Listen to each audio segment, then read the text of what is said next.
Bismillah, Assalamualaikum warahmatullahi wabarakatuh. Selamat datang di podcast PAI bersama saya Raid Najib Fatin, mahasiswa program studi pendidikan agama Islam Universitas Muhammadiyah Ponorogo. Nah, pada podcast kali ini kita akan membahas terkait dengan profesi keguruan PAI. Nah, di samping saya juga sudah ada narasumber yang luar biasa. Beliau adalah Ustadz Eko Iskandar. Assalamualaikum Ustadz. Waalaikumsalam warahmatullahi. Bagaimana Ustadz kabarnya? Alhamdulillah baik, insya Allah. Alhamdulillah. Jadi gini teman-teman, sebelum kita lebih jauh lagi membahas terkait dengan profesi keguruan PAI, alangkah baiknya kita mengenal dulu narasumber kita pada podcast kali ini. Mungkin bisa dijelaskan Ustaz latar belakang pendidikan, kemudian motivasi apa yang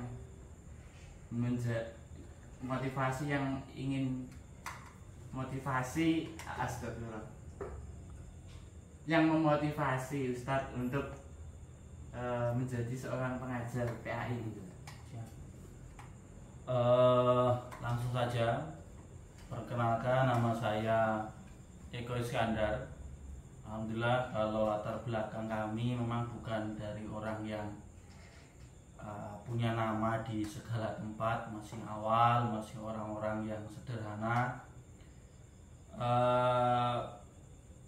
Soal latar belakang pendidikan memang dari mulai MTS sampai saat ini proses untuk ujian tesis hari ini rata-rata memang di dunia pendidikan, khususnya di agama.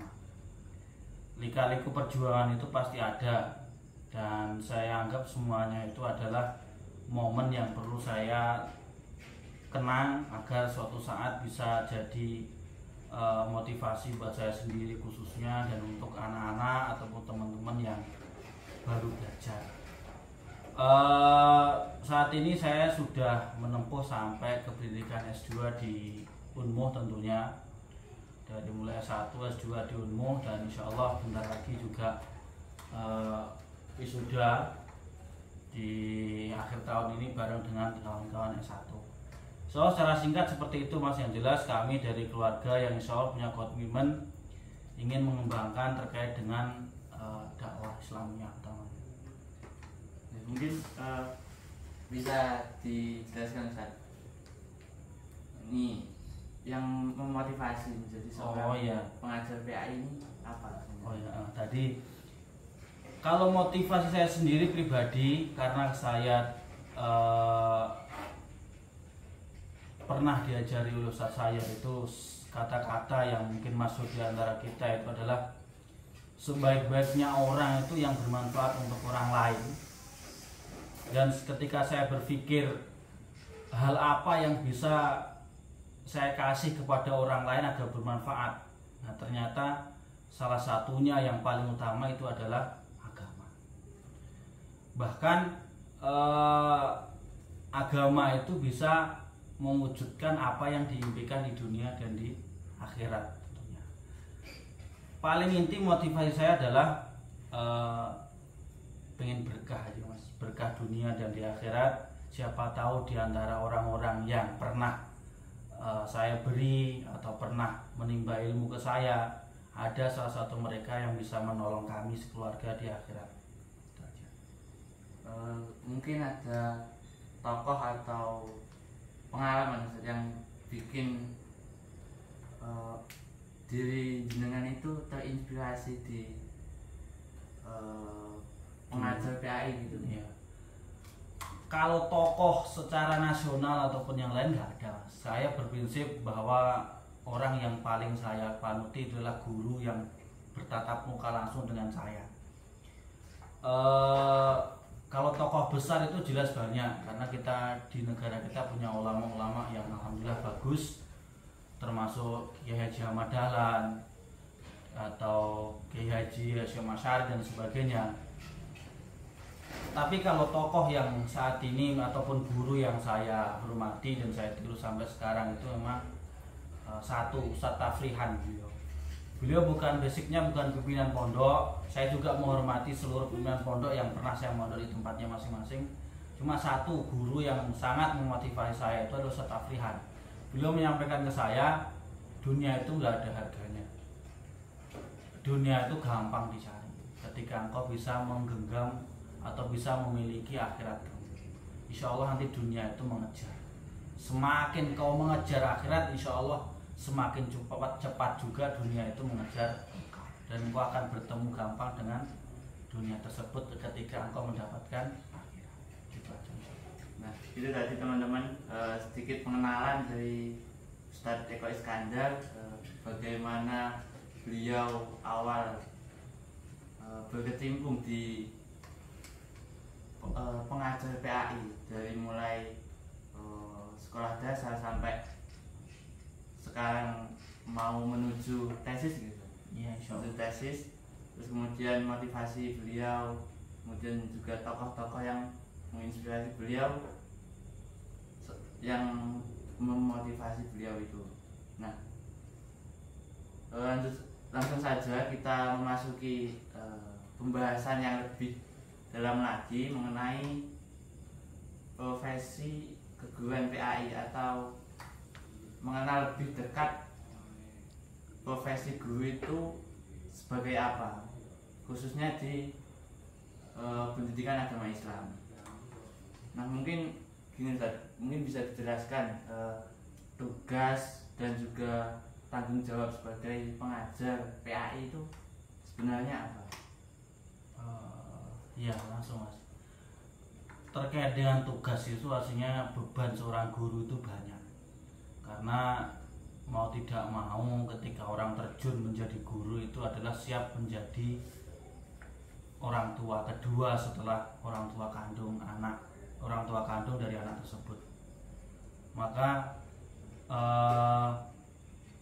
hal yang perlu dipersiapkan ketika menjadi guru, termasuk khususnya di agama ini, adalah mempersiapkan bekal yang benar-benar mumpuni, yang bisa memberikan fasilitas yang sempurna agar anak itu bisa tercetak sesuai dengan perkembangan zaman. Maka guru ini juga tidak boleh kolot, tidak boleh nggak pernah update, nggak pernah belajar terkait dengan perkembangan, jangan sampai, karena mereka termasuk fasilitas kalau memang di umat kita ya fasilitas umat untuk menjadi jembatan anak-anak meraih segala sesuatu yang dia impikan. Pertama menimba ilmu, kedua menata niat. Untuk ketika terjun ke profesi guru ini yang jelas menata niat. Apa yang kita cari ini nggak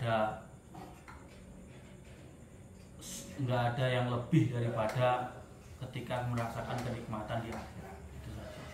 Kalau hanya mencari kenikmatan dunia, saya rasa profesi guru agama ini mungkin dinilai dengan mata rupiah, contoh itu memang sangat kurang. Apalagi bangsa kita ini mungkin ada polemik yang kadang kurang menghargai guru. Akan tetapi keberkahan dan kemuliaan seorang guru, utamanya guru Al-Quran, guru agama, itu di akhirat insya Allah didapatkan. Gitu artinya, satu membekali dengan ilmu, kedua menata niat. Itu secara di agama. Tapi kalau secara formalnya ya jelas nanti ada menempuh pendidikan di apa, punya sertifikat, punya ijazah untuk sebagai formalitas di negara kita. Gitu aja. Kalau dapat saya simpulkan itu sebenarnya tanggung jawab sebagai seorang guru PAI itu tidak hanya memberikan ilmu saja, tapi juga memberikan teladan yang baik. Iya, jelas. Aslinya kalau kita mau belajar itu kan di masa kecil, Mas. Masa kecil itu kan kalau anak usia 2 sampai 5 tahun itu kalau kamu ceramahi, mau sampai kamu itu ceramah 30 jam atau 24 jam itu nggak bakal mengerti. Tapi ketika anak itu kamu contohkan perbuatan yang baik, dia akan meniru. Dan aslinya itu terus sampai dewasa pun murid itu akan meniru gurunya. Gurunya ngomong itu baik, tapi memberi contoh itu juga baik. Walaupun segala sesuatu itu kan pasti ada khilafnya. Dan kita sebagai makhluk, kalau ada guru yang ketika berbuat salah kita ingatkan. Kalau memang murid memang salah, diingatkan juga harus sadar seperti itu. Nah, mungkin juga bisa dijelaskan Ustaz, bagaimana menyusun pembelajaran yang efektif sehingga siswa itu bisa menerima dan juga mengamalkan ilmu yang telah diajarkan oleh ustadznya. Ya. Aslinya terkait dengan metode pengajaran itu sangat banyak, Mas. Maksudnya biar anak ini paham itu sangat banyak. Akan tetapi harus menyesuaikan. Metode yang masuk dalam kita kan ceramah. Akan tetapi ketika ceramah toh itu memang anak jenuh dan bahkan bisa jadi ngantuk. Dan kita itu kadang juga kurang pas. Murid mengkritik guru ceramah, tapi suatu saat ketika murid jadi guru ternyata niru ceramah. Walaupun ceramah ini juga baik, akan tetapi diimbangi dengan mungkin metode yang lain. Contoh ada diskusi, ada mungkin nanti praktek di lapangan, ada mungkin nanti terkait dengan penugasan. Walaupun mungkin saat ini ada beberapa lembaga yang sangat anti dengan penugasan. Ada berpikir ya di rumah, di sekolah ya di sekolah. Ini sebenarnya kurang pas. Maka aslinya Mas, ya kalau bisa peran guru dan orang tua itu harus seimbang biar nanti anak ketika keluar jadi orang yang bermanfaat. Karena aslinya itu tugas membimbing anak sampai sukses itu aslinya orang tua kandung. Orang tua kedua termasuk guru itu aslinya kan sebagai perantara sesuai dengan apa yang diinginkan oleh orang tua. Itu aja. Kalau membahas metode ini mungkin bisa disesuaikan dengan siswa-siswa itu nih. Iya. Tidak melulu tentang harus ceramah, tidak melulu tentang diskusi, tetapi disesuaikan dengan keadaan gitu. Ya, sesuai dengan keadaan. Karena kan aslinya kalau ceramah itu kan sudah masyhur, hampir rata-rata seluruh Indonesia kan semua ceramah. Cuma mungkin bedanya ada kesan. Kualitas bicara itu kan nanti dilihat dari cara berbicara. Contoh mubalek aja, walaupun dia nggak ngomong diskusi dan sebagainya. Contoh ceramah mubalek di atas mimbar, dia hanya modal ngomong tok, tapi kan bisa membawa audien untuk tertawa, untuk menangis, untuk tersenyum, untuk bergerak. Itu kan karena kepintaran dia berbicara. Mungkin selama Ustadz mengajar dari mungkin mulai awal mengajar sampai sekarang ini, mungkin apa sih tantangan terbesar selama menjadi seorang guru? Tantangan yang paling besar itu satu niat, kedua kurangnya kepercayaan dari wali. Itu saja. Niat itu kadang berubah-ubah, kadang enak ya hidup di tempat sana bisa punya ini. Kita hanya jadi seperti ini, guru akhirnya ini kan kadang kurang membuat kita semangat. Kedua, kepercayaan orang tua tadi memang kadang mempengaruhi kita. Orang tua tidak melihat kita berusaha untuk mendidik anak sekeras mungkin, orang tua tiba-tiba wah ini gurunya nggak ngajar ini. Itu membuat kita timbul rasa bahasanya emosi. Itu kewajaran. Tapi insya Allah dua kesulitan atau dua masalah ini bisa teratasi ketika kita bisa menahan diri.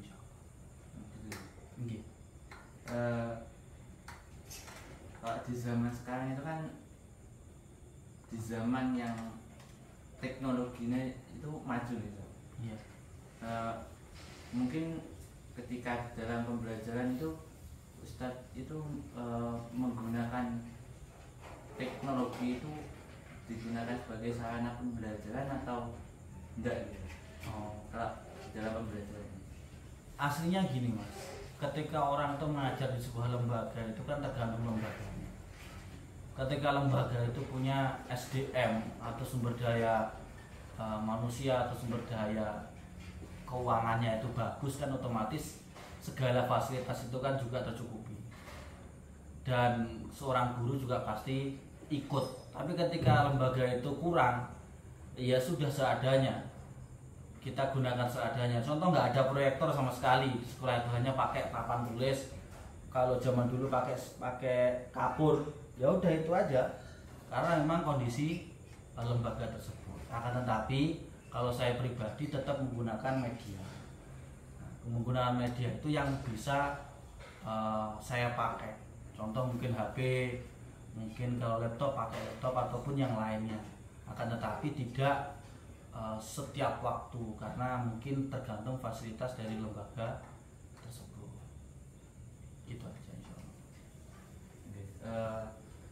Dan juga di zaman-zaman kemajuan teknologi itu kan banyak anak-anak zaman sekarang itu moralnya itu agak menurun, Ustaz. Mungkin sebagai seorang guru PAI itu bagaimana sih menyikapi hal-hal yang semacam itu? Kan banyak di luar sana itu kalau saya membaca berita di Magetan itu anak usia SMA itu sudah melakukan perbuatan yang tidak seharusnya dilakukan anak seumur itu, seusia itu. Mungkin sikap atau seharusnya yang dilakukan sebagai seorang guru PAI itu apa sih? Menanggapi hal itu. Ini pertanyaan yang bagus karena memang saat ini kerusakan memang terjadi di mana-mana. Cuma satu Mas, guru itu kan orang tua kedua yang dia ditugaskan satu mengawasi ketika di sekolah dan membawa dia menuju kepada yang baik itu ya ketika di waktu sekolah. Selebihnya di luar itu kan juga tugasnya orang tua. Akan tetapi seorang guru untuk mengatasi hal tersebut ini juga perlu paham sebenarnya. Ketika saat ini kan memang kadang sudah kewajaran. Contoh laki-laki dekat perempuan, oh yes wajar lah mungkin zamannya. Nah ini kadang-kadang guru yang akhirnya jangan. Ketika anak belum waktunya dekat dengan laki-laki atau dengan perempuan jangan dulu. Nah, ada masanya tersendiri. Maka kemarin kan sempat fenomena yang terjadi tingkat nikah usia dini itu kan sangat banyak, utamanya Ponorogo juga banyak. Kalau saya pribadi, kalau memang dia nikah memang dasarnya dengan ibadah nggak apa-apa, mau dini mau apa nggak masalah. Cuma kalau nikahnya itu karena tanda kutip ada faktor X yang mungkin yang nggak bisa diomongkan, yaitu yang kadang harus kita prihatin dan harus kita benar-benar koreksi baik di sekolah maupun orang tua. Guru juga membina, orang tua saya harap juga membina biar anak nanti merasa tersaingi. Satu sebenarnya Mas, orang yang melakukan seperti ini kurangnya perhatian. Gitu aja. Terus gini, berarti tidak hanya guru saja gitu untuk membenahi anak yang benar semacam itu. Benar. Aslinya nanti kalau ditambah lagi itu juga lingkungan, Mas. Karena kalau hanya tergantung pada guru itu nggak bisa. Makanya ada beberapa yang sangat terjadi itu ketika anak itu di pondok dididik maksimal di sebagainya, ternyata keluar di rumah nggak dijaga, sholatnya nggak diingatkan oleh orang tuanya, jadinya malah nggak karu-karuan. Itu karena makanya guru juga berperan sebagai guru yang baik, sesuai dengan aturan, sesuai dengan kewajiban dan sebagainya. Orang tua yang menjadi darah dagingnya juga harus berperan. Kemudian dalam lembaga pendidikan itu kan pasti ada mengikuti kurikulum yang ada di Kemenak atau di Kemendikbud gitu. Iya. Atau iya. Nah, menurut Ustadz ini kebijakan selama ini apa dari dinas itu apakah sudah baik terkait dengan kurikulum ini atau ada yang mungkin kurang serap gitu? Khususnya di agama sebenarnya saya kurang tahu kalau terkait dengan didiknya dan sebagainya. Cuma saya melihat di lapangan sendiri, aslinya saat ini wali itu yang bisa menilai sendiri. Saya tidak terlalu banyak komentar terkait dengan kebijakan pemerintah karena saya juga tahu kadang ganti menteri, ganti ini ya ganti kurikulum. Itu saya tidak terlalu banyak komentar. Yang jelas masyarakat yang menilai saat ini ketika disodorkan dua lembaga, satu lembaga yang sifatnya swasta yang dia basicnya agama dan yang maaf negeri mungkin, itu tinggal wali milih yang mana. Maaf, fenomena yang terjadi di Ponorogo ini kemarin ada berita ada sekitar 12 atau 10 sekolah yang tidak ada siswanya. Itu kan juga harus jadi koreksi. Apakah ada kekurangan atau lain sebagainya. Kalau saya ambil intinya adalah itu menunjukkan bahwa wali itu bisa menilai kebijakan pemerintah itu baik atau enggak, karena melihat outputnya anak. Terus harapan Ustadz untuk masa depan pendidikan PAI di Indonesia itu gimana? Ya. Harapannya? Kalau terjun di guru PAI ya kurang lebih sekait dengan awal tadi, menambah ilmu, menata niat dan sebagainya. Walaupun aslinya dakwah dan lain sebagainya itu bukan tugasnya guru PAI saja, semuanya. Maka saya sampaikan kepada santri saya ataupun teman saya, kamu mau jadi apapun terserah, bebas, tidak harus jadi ustadz, tidak bebas, sebebas-bebasnya. Yang penting itu dalam koridor yang baik, jangan sampai yang jelek. Mau jadi dokter yang baik juga bagus, mau jadi peternak yang baik juga bagus, mau jadi petani yang baik juga bagus. Siapapun itu punya kewajiban untuk berdakwah untuk dirinya, keluarga dan masyarakat. Insya Allah seperti itu. Nah, yang terakhir ini Ustaz, pesan dan nasihat bagi teman-teman yang ingin menjadi guru PAI, bagaimana Ustaz? Pesan dan nasihatnya gitu. Ya, kalau pesan saya bagi guru PAI yang muda-muda lah contohnya, jangan terlalu, bahasa sekasar saya itu sok-sokan engkau lebih tahu segalanya. Hormati yang lebih tua.